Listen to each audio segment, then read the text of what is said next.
Shalom, selamat pagi jemaat yang terkasih dalam Tuhan. Dimanapun kita berada, puji dan syukur kita masih diberikan kekuatan, kita masih diberikan kesempatan untuk beribadah kepadanya.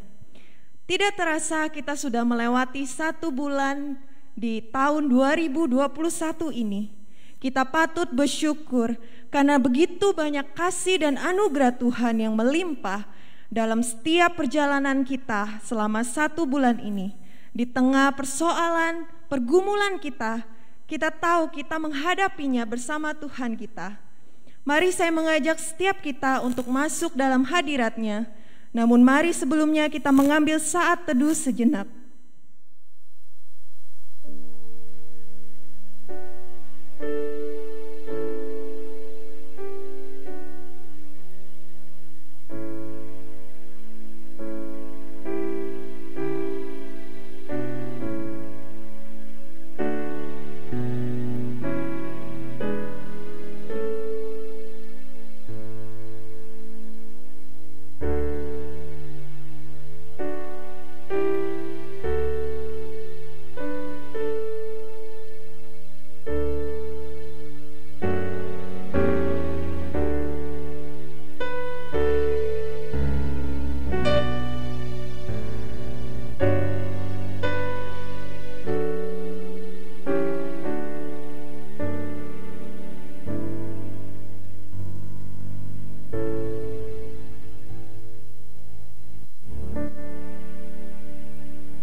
Mazmur 100.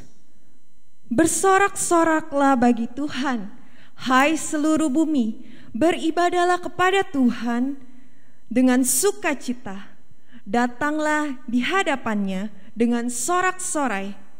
Ketahuilah bahwa Tuhanlah Allah, Dialah yang menjadikan kita dan punya Dialah kita, umatnya dan kawanan domba gembalaannya.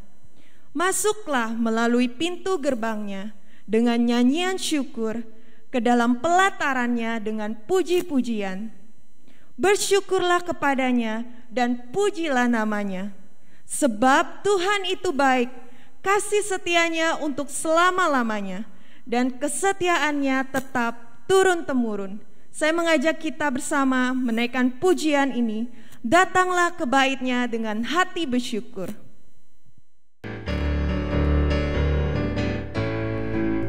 Datanglah ke bait-Nya dengan hati bersyukur, ke dalam pelataran-Nya dengan hati bersuka rasakan dan lihatlah betapa baiknya Tuhan bagi yang merindu padanya.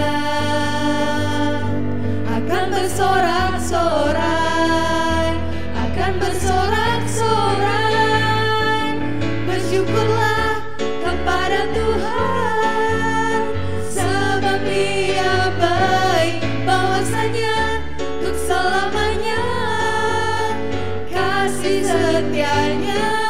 Bersyukurlah kepada Tuhan, sebab Dia baik, bahwasanya untuk selamanya kasih setianya.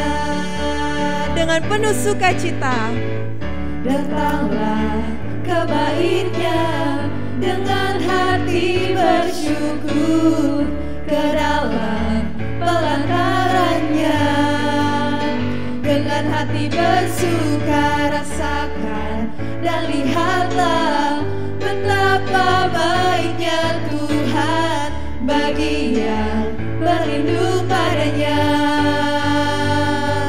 Akan bersorak-sorai, akan bersorak-sorai, bersyukurlah kepada Tuhan, sebab Dia baik, bahwasanya untuk selamanya kasih setianya.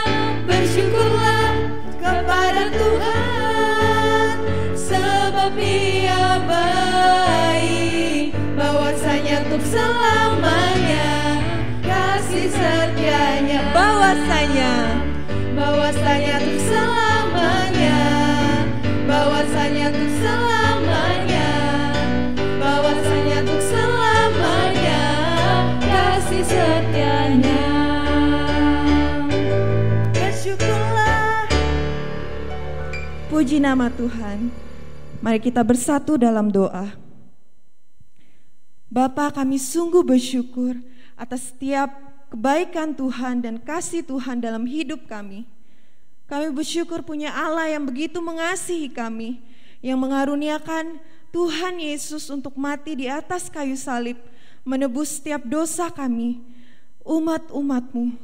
Kami sungguh bersyukur Tuhan layakkan kami untuk ada sebagaimana kami ada hingga saat ini, untuk beribadah kembali, memuji, memuliakan nama Tuhan kami yang agung dan perkasa.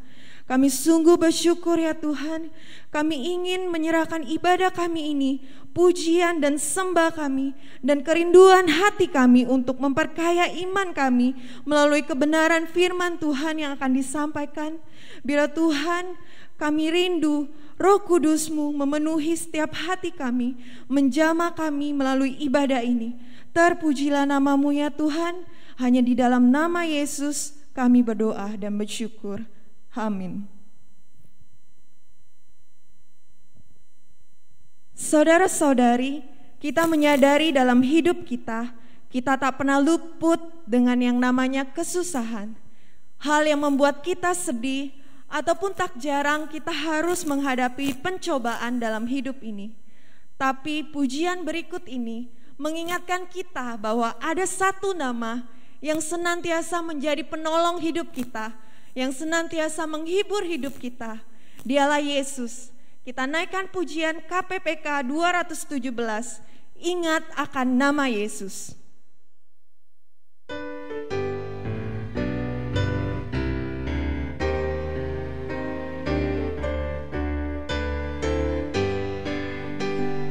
Ingat akan nama Yesus, kau yang susah dan sedih, nama yang menghiburkanmu kemanapun kau pergi.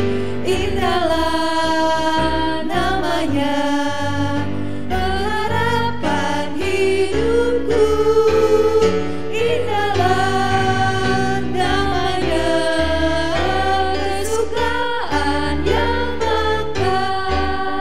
kedua. Ingat akan nama Yesus, itulah perisaiku. Bila datang pencobaan, itu yang menolongku. Indahlah namanya, pengharapan hidupku. Indahlah kesukaan yang bakal.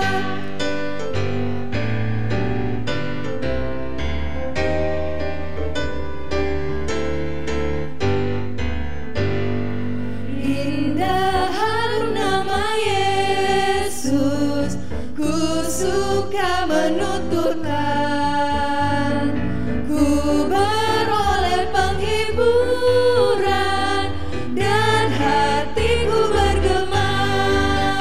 Indahlah namanya, pengharapan hidupku. Indahlah namanya, kesukaan yang bakal.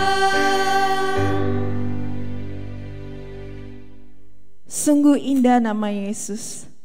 Hanya Dialah yang lebih tahu cara untuk membuka jalan kita. Kita tidak perlu menolong Tuhan kita, karena Dia lebih tahu dan mengerti cara untuk menolong hidup kita. Oleh karena itu, hanya Dialah satu-satunya yang dapat kita percaya. Dia Tuhan yang senantiasa menepati janji-janjinya. Mari saya mengajak setiap jemaat mempersiapkan hati menerima kebenaran firman Tuhan yang akan disampaikan oleh Pendeta Ipin Alang dengan bertemakan pengharapan, sikap umat Tuhan di dalam hope. Kita menaikkan pujian, Tuhan tak pernah gagal.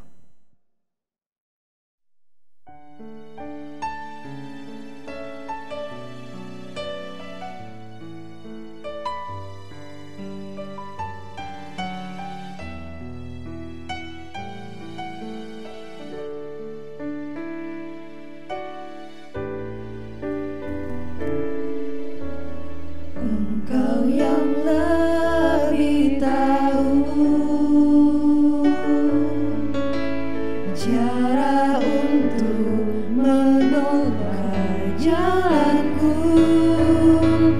Engkau yang lebih mengerti cara untuk menolong hidupku. Ku percaya Kau Tuhan yang tak pernah gagal, menjadikanku lebih dari pemenang. Ku percaya Kau Tuhan yang tak pernah lalai, menepati janji-janji-Mu.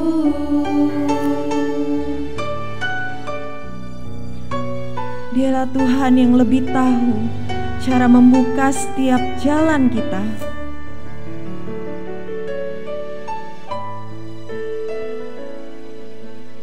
Engkau yang lebih tahu cara untuk membuka jalanku. Engkau yang lebih mengerti cara untuk menolong hidupku. Ku percaya Kau Tuhan yang tak pernah gagal, menjadikanku lebih dari pemenang.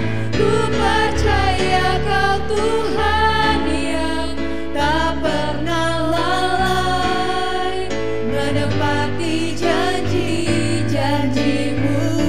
Ku percaya Kau Ku Tuhan, percaya Kau Tuhan yang tak pernah gagal, menjadikanku lebih dari pemenang. Ku percaya Kau Tuhan yang tak pernah lalai, menepati janji-janji-Mu. menepati janji-Mu. Menepati janji-janji-Mu. Menepati janji-janji-Mu.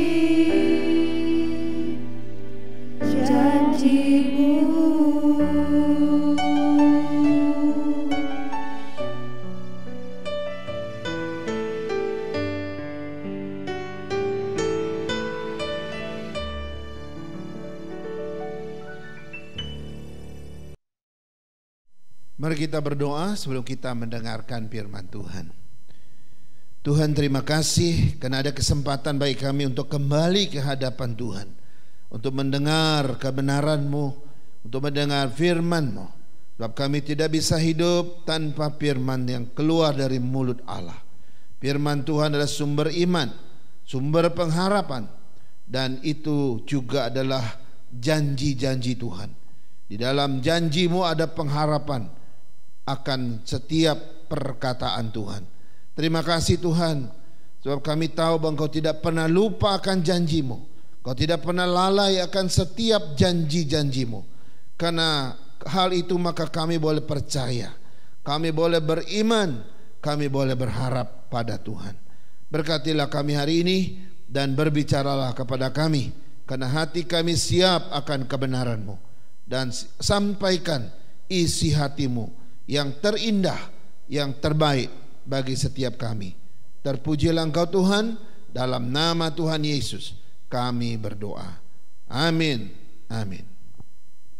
Saudara-saudara, mari kita melihat satu bagian dari firman Tuhan yang akan kita renungkan hari ini dari 1 Petrus pasal 1 ayat 14 sampai 19 dan 23. 1 Petrus pasal 1 ayat 14 sampai 19 dan 23. Demikian firman Tuhan. Hiduplah sebagai anak-anak yang taat dan jangan turuti hawa nafsu yang menguasai kamu pada waktu kebodohanmu, tetapi hendaklah kamu menjadi kudus di dalam seluruh hidupmu, sama seperti Dia yang kudus yang telah memanggil kamu. Sebab ada tertulis, kuduslah kamu sebab aku kudus. Dan jika kamu menyebutnya Bapa, yaitu Dia yang tanpa memandang muka menghakimi semua orang menurut perbuatannya, maka hendaklah kamu hidup dalam ketakutan selama kamu menumpang di dunia ini. Sebab kamu tahu bahwa kamu telah ditebus dari cara hidupmu yang sia-sia, yang kamu warisi dari nenek moyangmu. Itu bukan karena barang yang fana, bukan pula dengan perak atau emas, melainkan dengan darah yang mahal, yaitu darah Kristus, yang sama seperti darah anak domba yang tak ternoda dan tak bercacat. Ayat 23. Karena kamu telah dilahirkan kembali bukan dari benih yang fana, tetapi dari benih yang tidak fana, oleh firman Allah yang hidup dan yang kekal. Saudara-saudara, berbahagialah mereka yang membaca, merenungkan dan melakukan firman Tuhan. Nah, saudara-saudara sekalian, hari ini adalah minggu terakhir daripada bulan Januari 2021. Itu artinya tema kita tentang hope, tentang pengharapan juga akan berakhir. Nah, hari ini kita akan melihat bahwa ini seri yang terakhir daripada pengharapan atau tema kita tentang pengharapan. Tapi supaya kita memiliki gambaran, sekali lagi gambaran yang lengkap tentang hope ini, maka saya sedikit mengulang garis besar daripada seri-seri yang sebelumnya. Kita lihat yang pertama, kita bicara tentang pengharapan yang pertama, itu berbicara tentang apa itu hope, apa itu pengharapan, dan apa bedanya hope yang diajarkan Alkitab dengan hope yang diajarkan oleh dunia. Dan kita sudah belajar di situ bahwa hope itu berbeda yang diajarkan oleh Alkitab dengan hope yang ditawarkan oleh dunia. Hope yang diajarkan oleh Alkitab itu berkaitan dengan sifat-sifat Allah yang kekal, tapi hope yang diajarkan oleh dunia ini adalah hope yang berkaitan dengan hal-hal yang berada di dunia ini, dan itu sementara. Yang kedua, seri yang kedua, kita sudah melihat bahwa apa sebetulnya yang melatar belakangi pengharapan itu. Apa yang menyebabkan lahirnya hope? Apa yang menyebabkan timbulnya pengharapan? Nah, kita sudah belajar tentang seri yang kedua bahwa yang menyebabkan lahirnya hope, yang menimbulkan munculnya pengharapan, itu adalah janji Allah itu sendiri. Allah berjanji kepada umat pilihannya, dan di dalam janji itu maka menimbulkan pengharapan daripada umat pilihannya. Ini kita sudah lihat. Lalu kita lihat seri yang ketiga. Di seri ketiga kita mempelajari tentang apa saja dasar-dasar daripada hope. Ketika engkau berharap pada Tuhan, ketika engkau punya pengharapan pada Tuhan, dasar pengharapan itu apa? Kemarin kita sudah menemukan bahwa ada 4 dasar pengharapan kita. Yang pertama, bahwa kita sudah dilahirkan baru untuk suatu hidup yang penuh pengharapan. Jadi saya dan saudara sudah punya hidup yang dilahirkan kembali, dan hidup itu berbeda dengan sebelumnya, dan hidup itu memiliki satu pengharapan yang baru. Dasar yang kedua adalah kita ini sudah dipilih ya untuk memiliki satu bagian yang menarik sekali yang ada di surga, yang tidak dapat binasa, yang tidak dapat layu, dan yang juga tidak dapat cemar, dan itu tersimpan di surga. Ini dasarnya. Ya, kita sedang menanti bagian itu. Nanti waktu sampai ke surga, barulah bagian itu akan diberikan kepada kita. Saudara-saudara, dasar yang ketiga bahwa kita sudah ditentukan untuk memperoleh kemuliaan, penghormatan dan puji-pujian dari Tuhan. Ya, kenapa? Karena saat ini adalah perjalanan menuju sampai kepada finish, dan di finish itu nanti kita baru ketemu Tuhan, dan nanti di situ kita akan dimuliakan. Saudara-saudara, itu dasar yang ketiga. Dasar yang keempat daripada pengharapan kita, bahwa saya dan saudara itu sudah ditetapkan oleh Tuhan untuk mencapai satu tujuan akhir daripada iman kita, yaitu keselamatan jiwa kita. Jadi di akhir sana itu ada keselamatan jiwa kita. Jadi itu dasar yang keempat. Nah, sekarang kita lihat seri yang keempat minggu lalu. Seri yang keempat minggu lalu itu berbicara tentang apa saja dampak, ya, hasil daripada pengharapan bagi hidup orang percaya. Ya, kita juga sudah melihat bahwa ada 4 dampak daripada hope bagi kita. Yang pertama, orang yang memiliki pengharapan di dalam Tuhan itu dipelihara di dalam kekuatan Allah. Ya, dulu kita dibawa kekuatan dunia, kekuatan maut, kekuatan dosa. Dulu kita berada di bawah kekuatan iblis. Sekarang kita sudah di bawah kekuatan Allah. Yang kedua, dampak yang kedua, kita akan hidup di dalam sukacita Tuhan.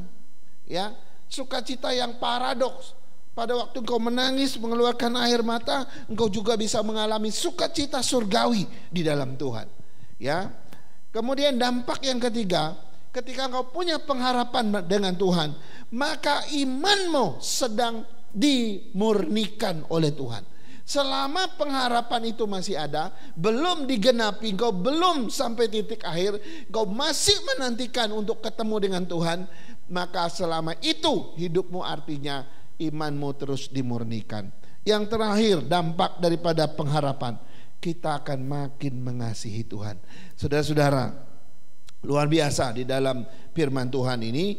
Nah, sekarang kita lihat hope bagian yang kelima, seri yang kelima hari ini. Itu bicara tentang bagaimanakah sikap kita di dalam hope. Bagaimana sikap umat Tuhan di dalam pengharapan, ya.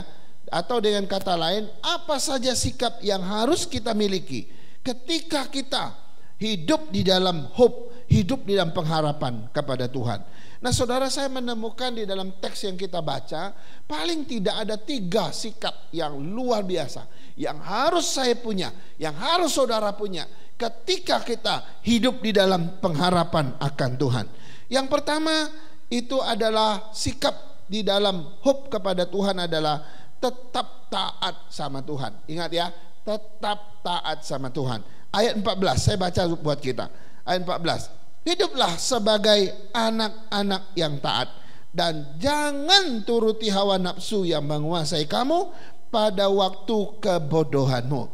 Saudara-saudara, orang yang hidup dalam pengharapan kepada Tuhan, mestinya ia orang yang taat sama Tuhan.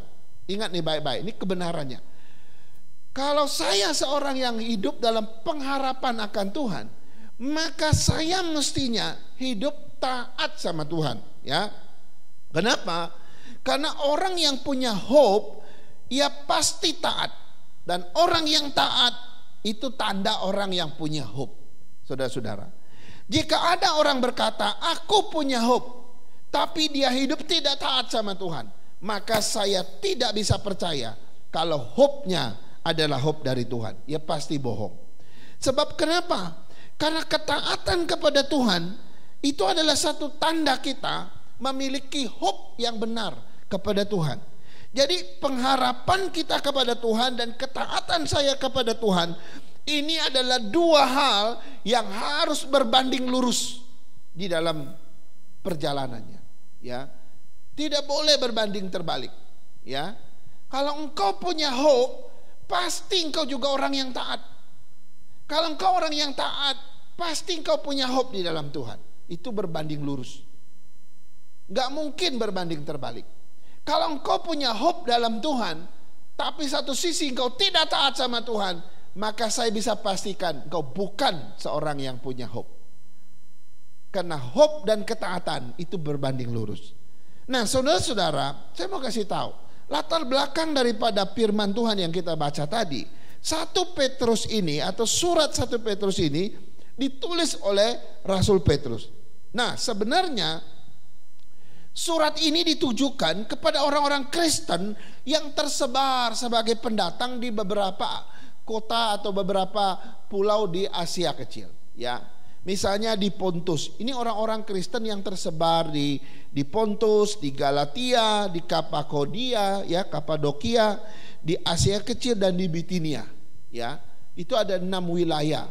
Nah, orang-orang Kristen yang tersebar di tempat-tempat itu, mereka statusnya sebagai pendatang. Nah, saudara tahu, daerah-daerah ini adalah daerah kekuasaan Kaisar Nero pada waktu itu. Dia berkuasa pada waktu itu. Nah, Kaisar Nero pada waktu itu menjadikan dirinya itu seperti Tuhan atau sebagai Tuhan. Karena itu semua orang yang hidup di dalam daerah kekuasaannya, dia wajibkan untuk menyembah dia. Karena Kaisar menjadikan dirinya seperti Tuhan. Jadi siapapun yang hidup di dalam wilayah kekuasaannya, termasuk para pendatang. Kalau di situ ada pendatang, maka para pendatang itu pun wajib menyembah dia sebagai Tuhan. Nah, ini problem kan bagi orang Kristen yang tersebar di daerah-daerah itu. Kenapa? Karena Tuhan mereka adalah Kristus. Mereka wajib menyembah Kristus. Sekarang ada satu maklumat, satu perintah juga harus menyembah Kaisar. Sudah, ini problem bagi mereka. Ketika umat Tuhan atau orang-orang Kristen yang tersebar di daerah-daerah ini tidak mau menyembah Kaisar, maka saat itu terjadi penganiayaan kepada mereka. Sehingga pada masa 1 Petrus ini ditulis, itu orang-orang Kristen di daerah itu sedang mengalami aniaya yang berat. Mereka sedang menderita dengan amat sangat. Mereka sudah sebagai minoritas di situ, lalu sebagai pendatang, lalu mereka dianiaya. Wow, saudara, ini satu kondisi yang sangat menyedihkan. Jadi surat 1 Petrus ini sebenarnya ditulis oleh penulisnya itu untuk menguatkan orang-orang Kristen yang tersebar di situ. Surat ini ditujukan kepada mereka supaya menghibur mereka, menguatkan mereka, dan mau mengatakan bahwa kalian jangan takut, tetap bertahan, tetap taat sama Kristus, bukan kepada Kaisar. Wow, saudara, surat ini membawa satu pesan yang sangat jelas kepada mereka. Di tengah-tengah penderitaan mereka, karena mereka tidak mau menyembah Kaisar, maka surat ini mengatakan kalian harus tetap bertahan, tetap taat sama Tuhan, bukan kepada Kaisar. Saudara, ini sesuatu yang menarik ya. Kalau kita melihat satu kondisi ya, biasanya kalau situasi lagi normal ya, situasi lagi baik ya, semua lagi kondisi normal dan baik, damai, tenang, aman, sudah biasanya kita mampu taat kepada Tuhan, betul tidak?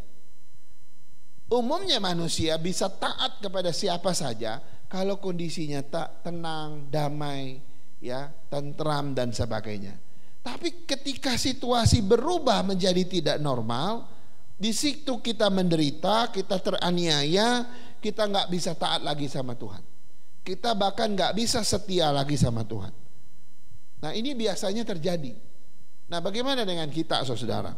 Kalau saya mau gambarkan bahwa saat ini manusia di seluruh dunia itu sedang teraniaya oleh penyakit COVID-19, oleh virus COVID-19. Manusia di seluruh dunia sedang menghadapi satu situasi yang gak normal. Kita sedang hidup dalam satu keadaan yang tidak aman. Kita semua atau seluruh umat manusia sedang menderita dampak daripada COVID-19 ini, baik dampak ekonomi, kesehatan, sosial dan sebagainya. Pertanyaannya, dalam situasi di mana kita sedang menderita dan sedang teraniaya oleh COVID ini, mampukah kita tetap taat sama Tuhan? Masihkah saya dan saudara tetap setia sama Tuhan? Saudara-saudara, kita mirip dengan mereka yang hidup pada zaman itu. Mereka sedang teraniaya, kita juga sedang teraniaya. Mereka sedang menderita dalam kondisi yang gak normal. Kita juga sedang menderita dalam kondisi yang tidak normal. Pertanyaannya, masih gak kita taat sama Tuhan? Saudara-saudara, mestinya kita tetap taat sama Tuhan. Mau situasinya kayak apapun, saya dan saudara mesti tetap taat sama Tuhan.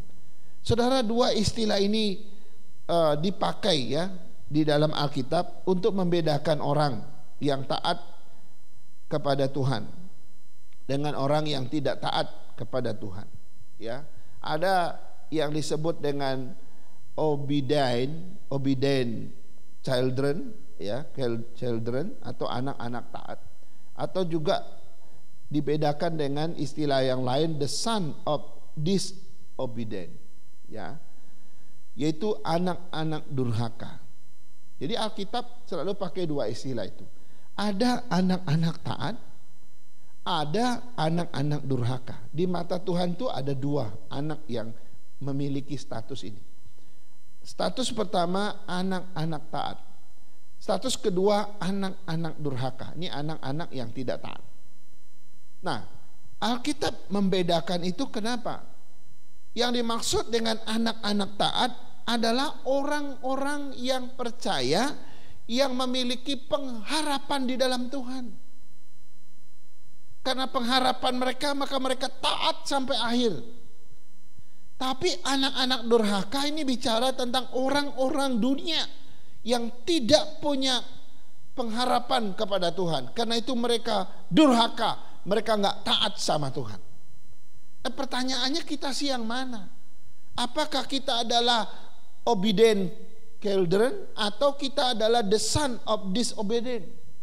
Ya, orang yang disebut anak-anak durhaka yang nggak taat sama Tuhan. Saudara-saudara, kalau kita hidup di dalam ketaatan kepada Tuhan, maka kita akan disebut sebagai orang atau anak-anak yang taat. Tapi kalau kita tidak taat sama Tuhan, maka kita adalah anak-anak yang durhaka. Ini Alkitab membedakan dua istilah ini luar biasa di dalam Alkitab. Nah, saudara-saudara, ini menarik ya. Ini menarik. Apakah kita adalah anak-anak yang sedang taat atau kita anak-anak yang sedang durhaka sama Tuhan? Itu yang menentukan cuma satu. Apakah engkau punya pengharapan atau tidak? Kalau saya seorang yang punya hope di dalam Tuhan, maka saya pasti jadi anak-anak taat. Tapi kalau saya tidak punya hope di dalam Tuhan, maka itu tandanya saya anak-anak durhaka. Saya adalah anak-anak dunia yang tidak percaya Tuhan. Karena itu kita bisa lihat kok, kalau engkau seorang yang punya hope, kelihatan dari ketaatanmu. Ya, ketika kita bisa melihat seseorang begitu taat sama Tuhan, dia begitu setia sama Tuhan, maka kita bisa pastikan ini orang adalah orang yang punya hope di dalam Tuhan. Karena itu saudara, gampang kok menilai siapa dia, ya, bagaimana seseorang di hadapan Tuhan. Kalau hari ini di tengah-tengah pandemi engkau masih setia, engkau masih taat sama Tuhan, engkau menjaga ketaatan, hidup dalam ketaatan, walaupun betapa sulitnya hidupmu, kondisi gak mendukung, gak kondusif bagi kita, engkau tetap taat, itu tanda bahwa engkau punya hope, saudara-saudara. Sekarang kita lihat yang kedua. Ya, yang kedua, bagaimana sikap umat Tuhan di dalam pengharapan atau di dalam hope. Yang kedua adalah tetap hidup kudus di hadapan Tuhan. Tetap memelihara kekudusan di hadapan Tuhan. Saya baca ayat 15 dan ayat 16 buat kita. Demikian firman Tuhan. Tetapi hendaklah kamu menjadi kudus di dalam seluruh hidupmu, sama seperti Dia yang kudus yang telah memanggil kamu. Sebab ada tertulis, kuduslah kamu sebab aku kudus. Saudara, jelas sekali bukan? Hidup kudus, saudara, ini adalah ya bagian dari hope kita juga di hadapan Tuhan. Ya, ketika kita hidup suci, menjaga kesucian hidup, menjaga kekudusan, dan ini adalah bagian dari pengharapan kita. Kenapa bisa demikian? Karena begini, substansi daripada hope itu adalah penantian kedatangan Tuhan yang kedua kali, bukan? Ya, esensi daripada yang namanya hope itu adalah kita sedang menanti dengan sabar kedatangan Tuhan ke dunia ini yang kedua kali. Itu adalah substansi atau esensi daripada hope. Nah, orang yang menantikan Tuhan, orang yang sedang menantikan kedatangan Tuhan, maka orang itu sadar dia juga pasti menjaga kesucian hidupnya. Dia juga pasti mempersiapkan hidupnya supaya tetap hidup dalam kekudusan Tuhan. Saudara lihat ini, dua hal yang juga harus berbanding lurus. Kalau saya seorang yang punya hope kepada Tuhan, maka ketika aku menantikan kedatangan Tuhan datang kedua kali, aku juga selain taat, aku juga harus hidup dalam kesucian. Mestinya aku juga hidup di dalam kekudusan Tuhan. Jadi kekudusan hidupku adalah bagian daripada penantianku akan Tuhan, bagian daripada hopeku akan kedatangan Tuhan. Saudara, ini hal yang sangat berkaitan dengan yang namanya hope kita. Jadi bohong besar kalau engkau berkata, aku punya hope, aku punya pengharapan akan kedatangan Tuhan, tapi hidupmu berantakan, hidupmu kacau, hidupmu kotor, hidupmu tidak dalam kesucian. Ini bukan suatu hal yang berbanding lurus dengan hope itu. Karena itu kalau hari ini kita melihat ada orang yang memelihara kesucian hidup, memelihara kekudusan hidupnya, dia hati-hati di dalam kehidupannya, berkata-kata, bersikap, bertindak, dan berpikir, bahkan dalam mengambil keputusan, dia menjaga jangan sampai dia mengecewakan hati Tuhan. Saudara, itu orang yang punya hope yang sejati di hadapan Tuhan. Saudara-saudara, selain itu Petrus mengatakan begini, kenapa kita mesti hidup di dalam kekudusan? Karena kita ini adalah anak-anak taat, ya. Anak-anak taat mesti hidup dalam kekudusan, ya. Dan kita ini dilahirkan bukan dari benih yang panah, kata Alkitab, ya, tapi kita dilahirkan dari benih yang tidak panah, yaitu firman Tuhan, ya. Kita sudah ditebus oleh darah Kristus yang tak bercacat dan tak bernoda. Jadi hidup kita ini sudah disucikan. Saudara, yang menarik adalah ketika Tuhan mati bagi kita, kita diselamatkan oleh Kristus, maka secara status kita sudah berpindah menjadi orang-orang kudus. Dulu kita orang-orang yang di dalam dosa, dipindahkan menjadi statusnya yaitu status orang-orang suci, orang-orang kudus. Tetapi status kita kudus itu belum selesai. Status kita memang sudah berubah menjadi status orang yang suci, orang yang kudus. Tetapi dalam kehidupan kita selanjutnya, kita harus masih mengalami yang namanya progressive sanctification, yaitu proses penyucian yang terus menerus sampai nanti kita mencapai kesempurnaan. Saudara-saudara, progressive sanctification ini adalah itu terjadi sepanjang umur kita, setiap hari seusia hidup kita. Status kita sudah disucikan Kristus. Sekarang di dalam status itu kita mengalami penyucian yang terus menerus, saudara-saudara. Nah, penyucian yang terus menerus ini itu didasarkan apa? Itu didasarkan pengharapan kita sampai kepada Tuhan. Saudara, ini satu proses yang luar biasa yang Tuhan kerjakan dalam hidup kita, ya. Nanti waktu kita sudah ketemu Tuhan, ya, berjumpa dengan Tuhan yang kedua kali, nah, kita berjumpa dengan Tuhan, hidup kita sudah disucikan, dikuduskan, hidup kita sudah dimurnikan dan sudah disempurnakan. Itu yang Tuhan sedang kerjakan. Karena itu, saudara, orang yang punya pengharapan yang sejati dengan Tuhan, maka dia pasti menjaga kehidupannya di dalam kekudusan Tuhan. Sebab dia sedang mempersiapkan dirinya dalam progressive sanctification, ya, sampai nanti ketemu Tuhan, itu sudah disucikan, hidup kita sudah sempurna. Saudara-saudara, mari kita merenungkan sikap ini, ya. Betapa menyedihkan keadaan kita kalau kita bilang aku punya hope di dalam Tuhan. tapi kita tidak menjaga kekudusan, kita tidak menjaga kesucian hidup. Nanti waktu ketemu Tuhan, hidup kita tidak di dalam kekudusannya, tidak di dalam kesuciannya. Saudara, pasti suatu saat Tuhan akan menolak kita. Kenapa? Karena kita sebetulnya pengharapan kita palsu. Karena hidup kita tidak pernah berbanding lurus dengan pengharapan itu. Ini sikap yang kedua. Sekarang kita lihat sikap yang ketiga, sikap yang terakhir. Bagaimana sikap umat Tuhan di dalam hope kepada Tuhan? Yang ketiga adalah tetap hidup takut akan Tuhan.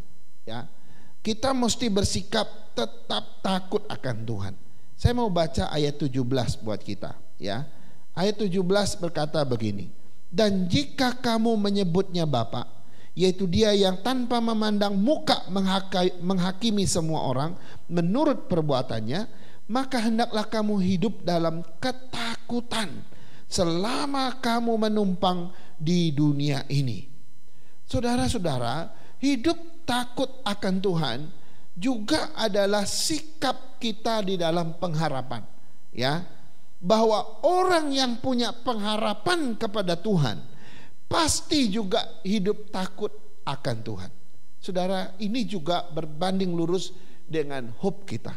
Ya, atau sebaliknya, orang yang hidup takut akan Tuhan adalah orang yang pasti punya pengharapan akan Tuhan.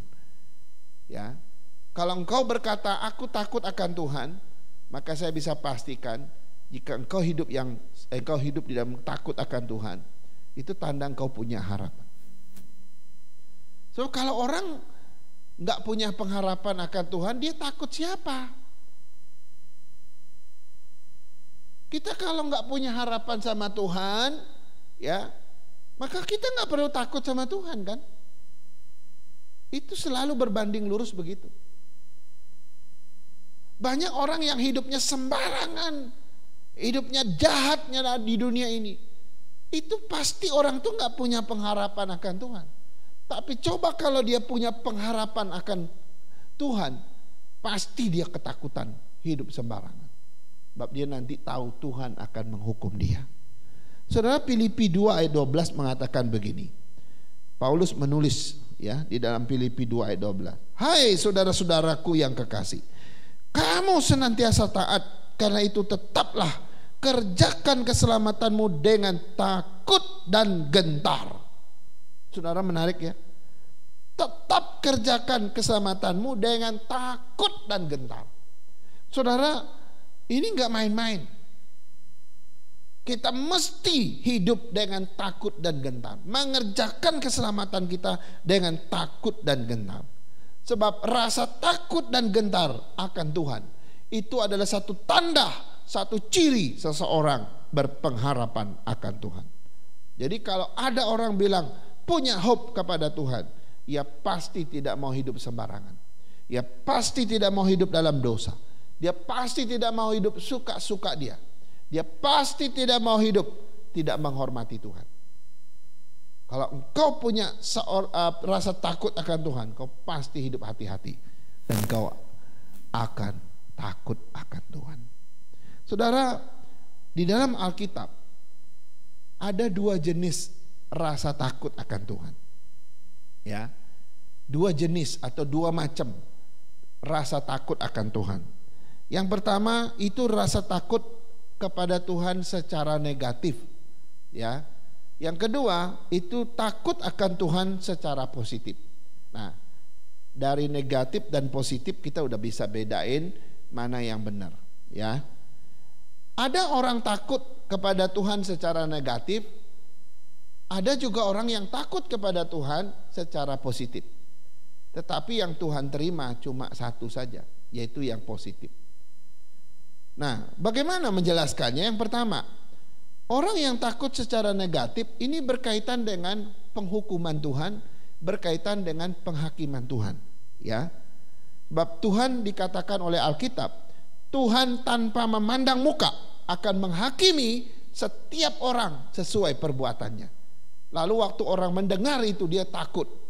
Ya, dia takut dihukum, dia takut dihakimi karena Tuhan tidak memandang muka ketika menghukum seseorang sesuai perbuatannya.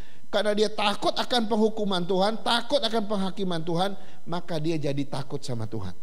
Nah, takut yang model begini itu adalah takut secara negatif. Jadi engkau takut berbuat dosa karena engkau takut dihukum, betul tidak? Sama kayak kita takut dengan polisi kan. Kita takut melanggar lampu merah itu karena kita takut ditilang sama polisi, betul tidak? Nah, kalau takut kayak begini itu takut yang negatif. Sekarang kita lihat takut yang kedua. Takut akan Tuhan yang positif, ini yang kedua, itu berbeda dengan takut secara negatif. Takut secara positif ini berkaitan dengan cinta kasih kita kepada Tuhan. Ya, kita takut sama Tuhan karena kita mengasihi Dia dan kita nggak mau menyakiti hati Tuhan. Ini takut yang positif. Kita jadi takut sama Tuhan karena kita mengasihi Dia, Dia sudah mengasihi kita, maka kita juga mengasihi Dia. Dan karena begitu besar kasih kita kepada Tuhan, kita tidak mau menyakiti Dia. Karena itu kita takut sama Dia. Nah, ini takut yang positif. Takut yang benar kepada Tuhan menurut Alkitab ada takut yang seperti ini karena kasih kepada Tuhan. Saya nggak tahu ketika kita memilih bertahan di bawah lampu merah, kita tidak terobos lampu merah, apakah karena kita takut ditilang polisi atau karena memang kita mencintai ketertiban, mencintai hukum yang tertib, yang baik sehingga kita nggak melanggar. Kalau engkau takutkan ditilang polisi sehingga engkau berhenti dan taat sama lampu merah, itu takut yang negatif sebenarnya. Tapi takut yang positif yang benar adalah engkau tidak melanggar lampu merah karena apa? Karena engkau mencintai hukum yang tertib. Engkau mencintai keteraturan. Bukan karena polisinya. Nah, ini takut yang baik. Nah, takut kepada Tuhan adalah karena kita mengasihi Tuhan, kita gak mau menyakiti hati Dia, karena itu kita takut kepada Dia. Bukan karena takut dihukum. Saudara-saudara, saya gak tahu kita takut yang mana, saudara ya. Ya, engkau memiliki rasa takut yang mana, saya gak tahu. Kadang-kadang di tengah-tengah pandemi seperti hari ini, rasa takut kita bisa luntur loh Bapak Ibu. Kadang-kadang di tengah-tengah pandemi seperti ini kita menjadi bebas, lalu kita terlena. Waktu kita ibadah offline tatap muka begitu ya sebelum pandemi, wah kita kalau kebaktian kita takut terlambat, kita datang tepat waktu, kita pakai baju yang rapi ya, lalu kita nggak bicara kanan kiri saat ibadah, kita nggak lihat handphone saat ibadah. Karena kita tertib, takut ya akan Tuhan. Tapi sekarang kita ibadah online, tidak ada yang lihat kita. Apakah kita masih seperti itu? Apakah kita seketika ibadah online kita pakai baju yang rapi, kita tepat waktu sudah ada di kursi, lalu kita mengikuti dengan tertib tanpa melihat handphone, tanpa mengunyah snack dan sesuatu misalnya.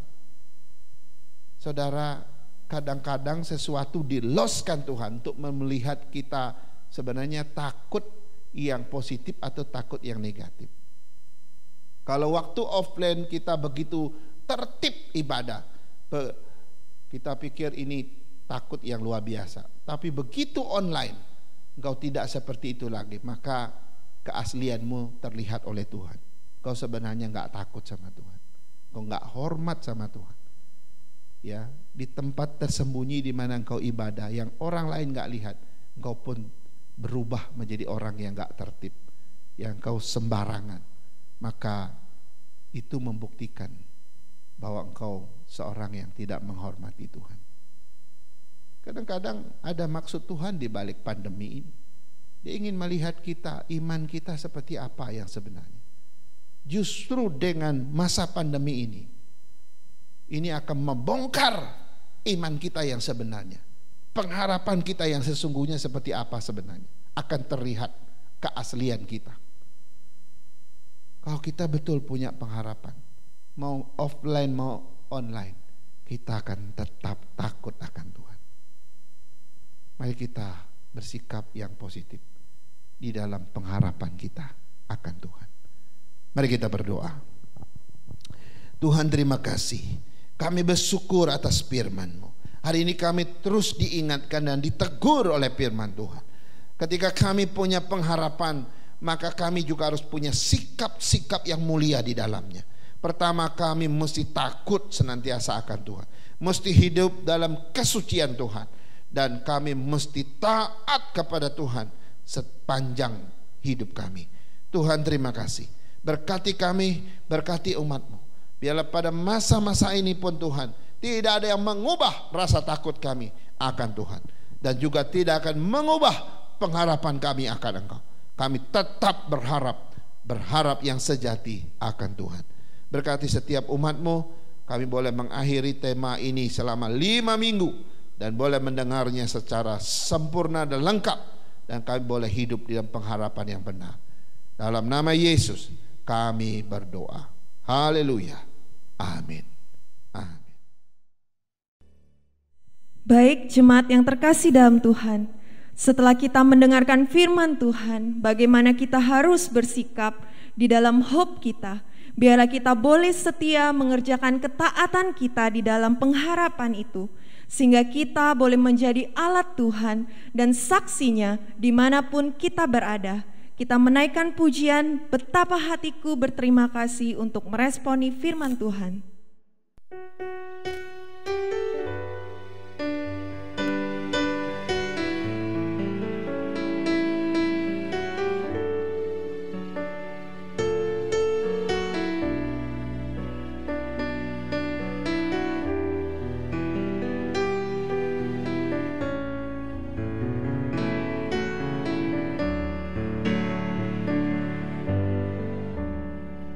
Betapa hatiku berterima kasih Yesus, Kau mengasihiku, Kau memilikiku. Betapa hatiku, betapa hatiku berterima kasih Yesus, Kau mengasihiku, Kau memilikiku. Hanya ini Tuhan persembahanku, segenap hidupku, jiwa dan ragaku, sebab tak ku miliki harta kekayaan yang cukup berarti untuk ku persembahkan. Hanya ini Tuhan permohonanku, terimalah Tuhan persembahanku, pakailah hidupku sebagai alat-Mu seumur hidupku. Betapa hatiku berterima kasih Yesus, Kau mengasihiku, Kau memilikiku. Hanya ini Tuhan persembahanku, segenap hidupku, jiwa dan ragaku, sebab tak ku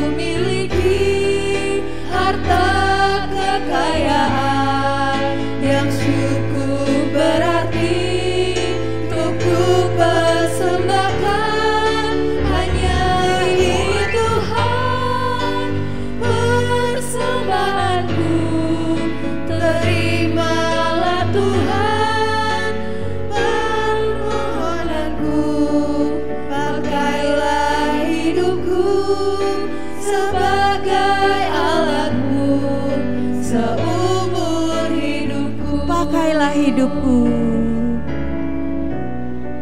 Pakailah hidupku sebagai alatmu seumur hidupku.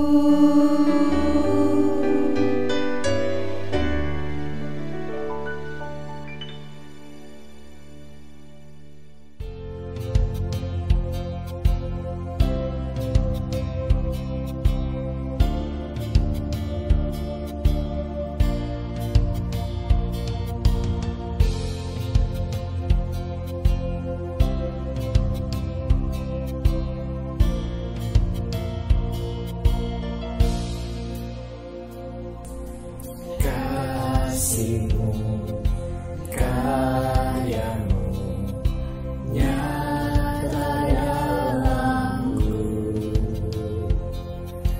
Kau pegang hidupku dalam tangan-Mu. Darah-Mu, salib-Mu tebus hidupku. Nama-Mu berkuasa, sanggup bangkitkan. Harapanku di dalam-Mu, hanya Kau Yesus kuatku. Ku percaya, ku aman dalam-Mu.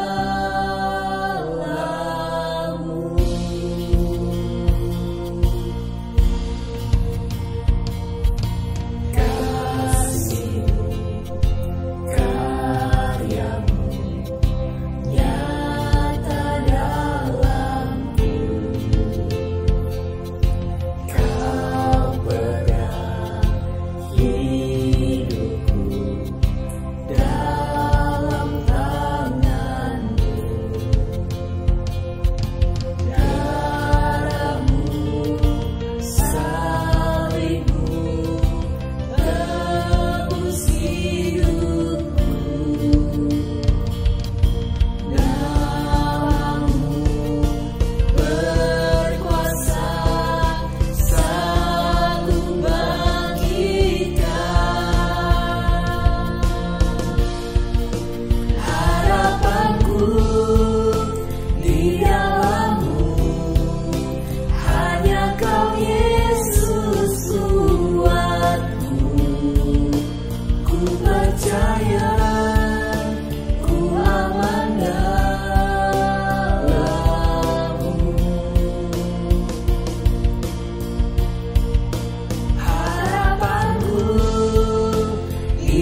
dalammu, hanya Kau Yesus kuatku.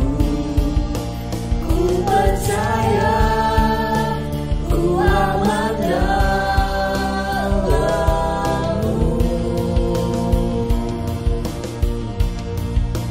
Ku percaya, ku aman dalammu.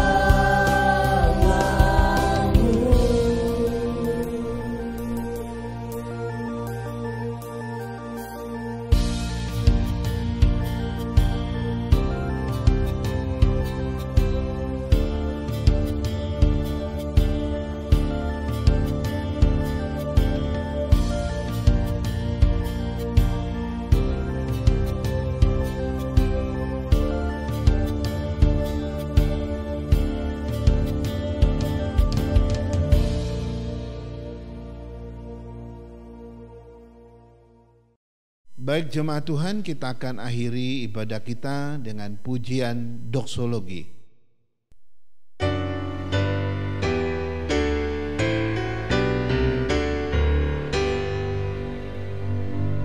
Puji Allah Bapa Putra, puji Allah Roh Kudus, ketiganya yang esa, pohon sama sumber berkah. Amin.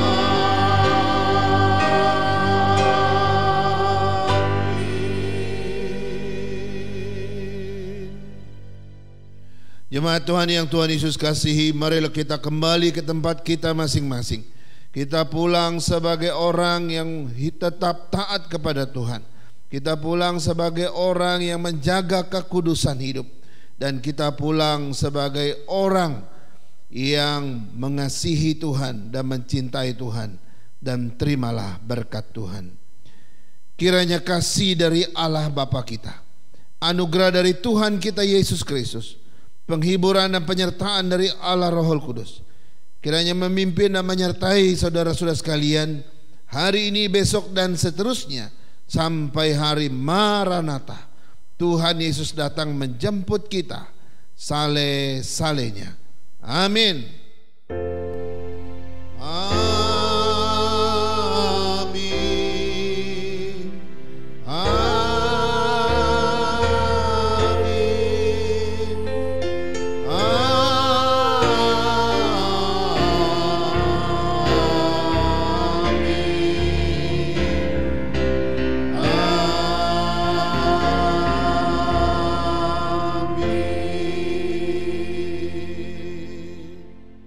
Amin. Ibadah kita selesai. Tuhan Yesus memberkati. Silakan saat teduh. Sampai bertemu minggu yang akan datang.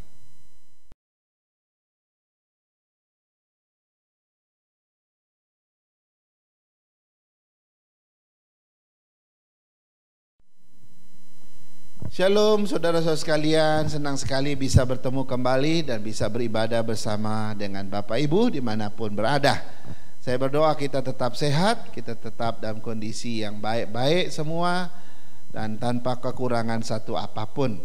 Walaupun kita jarang bertemu secara offline, tapi kami berdoa biarlah ibadah-ibadah online kita boleh memberikan kekuatan, penghiburan, terlebih pertumbuhan iman di tengah-tengah pandemi ini. Baik Bapak Ibu, izinkan saya menyampaikan beberapa warta untuk kita. Seperti biasa, minggu depan ini kita sudah memasuki bulan Februari tahun 2021. Waktu begitu cepat ya. Nah, hari Kamis seperti biasa kita akan ibadah doa. Dan kita di dalam ibadah doa itu di dalam live recording ya. Jadi seperti biasa pukul 19.00 dan itu nanti kita akan doa pastoral. Dan jika ada doa khusus boleh disampaikan lewat WA kepada saya atau juga lewat link yang sudah dibagikan oleh majelis kita atau diaken kita untuk bahan doa khusus. Kemudian hari Sabtu seperti biasa ada remaja pukul 17.30. Kita doakan anak-anak remaja kita, mereka juga bertumbuh di tengah-tengah pandemi dalam pemahaman mereka akan Tuhan. Kemudian anak muda kita, youth kita, dan itu pukul 19.00 setiap hari Sabtu. Kita juga berdoa untuk mereka. Gak mudah bagi mereka untuk meraih cita-cita dan masa depan mereka, tapi di dalam Tuhan tidak ada yang mustahil. Terserahkan pekerjaan mereka bagi yang sudah masuk dalam pekerjaan maupun mereka yang masih kuliah dan sebagainya. Kita juga berdoa untuk hari Minggu ibadah umum kita pukul 10.30. Silakan bagi linknya kepada siapapun juga yang membutuhkan. Tetapi jam 9 sebelumnya itu adalah kelas-kelas sekolah minggu. Baik, kita dorong anak-anak kita dan juga cucu-cucu kita untuk tetap bersekolah minggu. Banyak gereja yang tidak bisa menjalankan sekolah minggu dengan maksimal, begitu juga dengan pemuda dan remaja karena keterbatasan signal dan sebagainya. Tapi kita bersyukur di Jakarta tanpa hambatan kita bisa menjalankan kegiatan itu secara online. Baik, sebagai gembala sidang dan hamba Tuhan dan para diaken mengucapkan banyak terima kasih kepada Bapak Ibu yang dengan setia mendukung pelayanan dan pekerjaan Tuhan, yang mengembalikan cinta kasih baik persembahan maupun perpuluhan kepada Tuhan sebagai tanda iman. Kami berdoa bahwa Tuhan akan membalaskan semua itu dan memberkati Bapak Ibu dengan luar biasa.